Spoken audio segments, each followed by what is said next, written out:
Welcome to Fear and Greed, the week ahead. I'm Sean Aylmer, and as always, I'm joined by economist Stephen Koukoulas.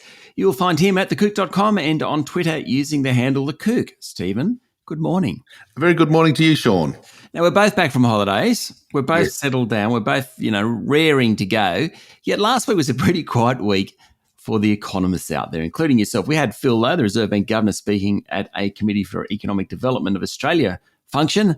Not that he said much, really. Not really. His speech sort of really on the macro economy side of the equation was pretty much as expected. The economy's slowing down. Inflation's still a problem.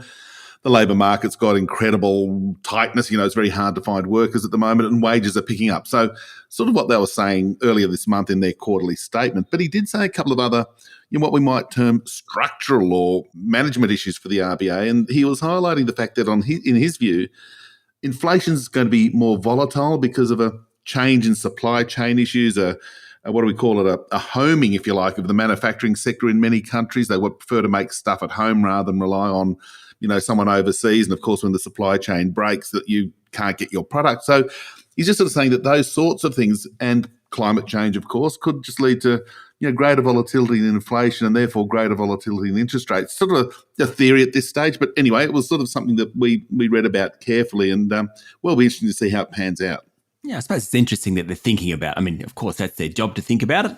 But if he's talking about it, they're thinking probably quite deeply about it. Indeed. And I think you put that in the context of the current deliberations that they will have in coming weeks and coming months on monetary policy, and it comes to the question that was legitimate a few months ago and it still is, does hiking interest rates now really impact on supply chain issues or the energy price effects from the war in Ukraine and these sorts of things? The short answer, it probably doesn't. So why are you hiking interest rates? So do we have to live with a more erratic, I suppose, inflation rate?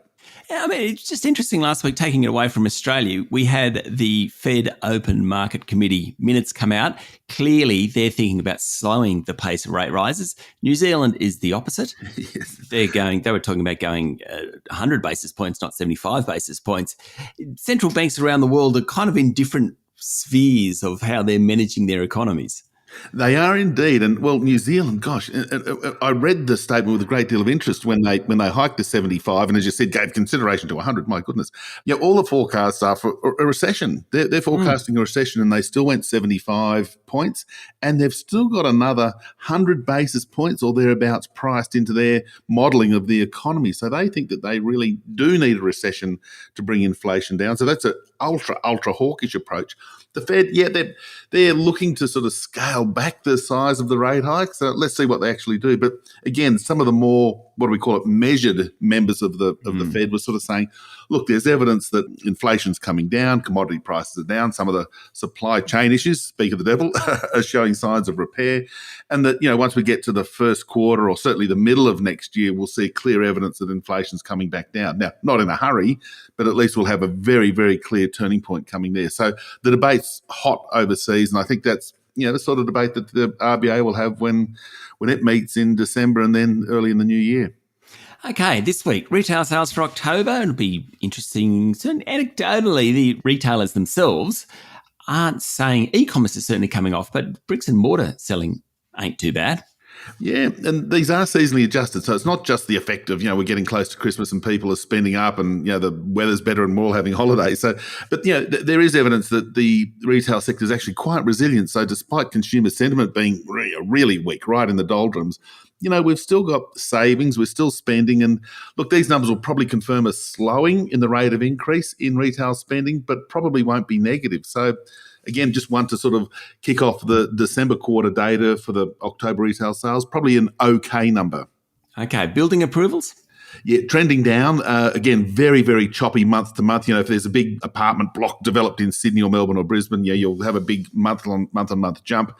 But the trend is softening. It's not a free fall, so we've still got a fair bit of construction of dwellings going on there. But there's still this weakness coming through. I think a lot of builders are now confronting the higher input costs, and that includes labour. So tradespeople who lay the bricks and screw in the screws and hammer in the nails and those sort of things. That there is a real constraint on building quickly and cheaply or affordably.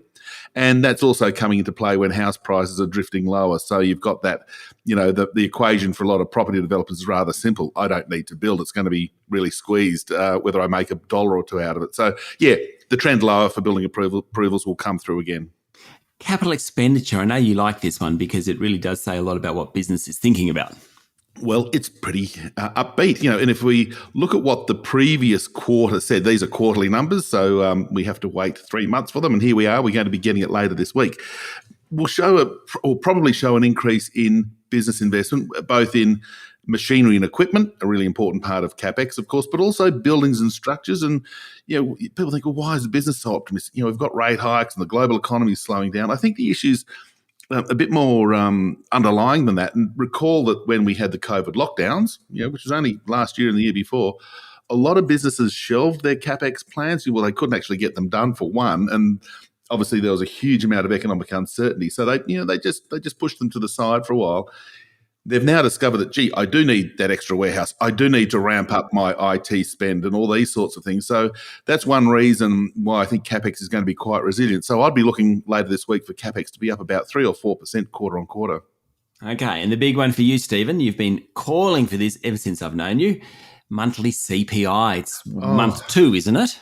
It is, and I'm rejoicing. The ABS I think they're still referring to it as an experimental inflation result because they just do want to get a little bit more of the history. But yes, hooray, we've got the October monthly CPI coming out. So I must confess, I haven't seen a consensus forecast and I haven't tried to forecast it, but, probably the highly volatile element in it will be, petrol price and those sorts of things. But, here we go. We're going to be getting a number for the month of October, which of course is a lead into the December quarter. And if, we'll be watching incredibly closely for any hints that inflation's sort of topping out, even if it is just from a narrow basket of items in the monthly figure. But hooray, well done, the ABS.